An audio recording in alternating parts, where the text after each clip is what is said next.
தேவ ஜனமே, victory gospel search விடுதலையின் சுவிசேஷ சாட்சி வழியாய் உங்களுக்கு கிருபையும் சமாதானமும் உண்டாவதாக. இன்று தேவன் உங்களுக்கு தரும் ஆவிக்குரிய வார்த்தை என்ன அப்படின்னா, நீதிமொழிகள் 14:2, நிதானமாய் நடக்கிறவன் கர்த்தருக்கு பயப்படுகிறான், தன் வழிகளில் தாறுமாறானவனோ அவரை அலட்சியம் பண்ணுகிறான். அப்போ இதுல வேகமாய் நடக்கிறவன் அப்படின்னு இல்ல, நிதானமாய் நடக்கிறவன் கர்த்தருக்கு பயப்படுகிறான்.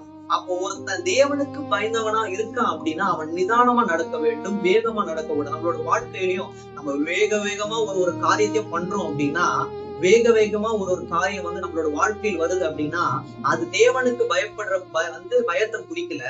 நிதானமா யார் நடக்கிறானோ, எந்த காரியம் நிதானமாய் நம்மை சேருகிறதோ அந்த ஒரு விஷயத்துலதான் தேவனுக்கு பயப்படும் பயம் இருக்கும். அப்ப நம்ம நிதானமாய் நடக்க வேண்டியது ரொம்ப ரொம்ப முக்கியமா இருக்கு. தன் வழிகளில் தாறுமாறானவனோ அவரை அலட்சியம் பண்ணுகிறான். தன்னோட வழியில தாறுமாறா யோசிச்சு தேவையில்லாத யோசிக்கிறவன் தான் தேவனா, அவன் பார்த்தப்பா பாக்கட்டும் அப்படின்னு சொல்லிட்டு யோசிப்பான். ஆனா நிதானமா நடக்கிறவன் தேவன் என்ன பண்ணுவான், நினைச்சிட்டே இருப்பான். இப்படி இந்த யோசேப்பு பாவம் வந்தாலும் அந்த பாவத்தை விட்டு விலகி செல்றான், நிதானமா இருந்தான். இது செய்தால் தேவனுக்கு பிரியமா இருக்குமா? இல்ல. இது எனக்கும் பிரியமா இருக்கக்கூடாது, தேவனுக்கும் பிரியமா இருக்கக்கூடாது. ஏன் பிரியமா இருக்கக்கூடாது? இது பாவம். பாவத்துல நம்ம ஒரு நாள் என்ன பண்ணக்கூடாது, பிரியப்படவே கூடாது.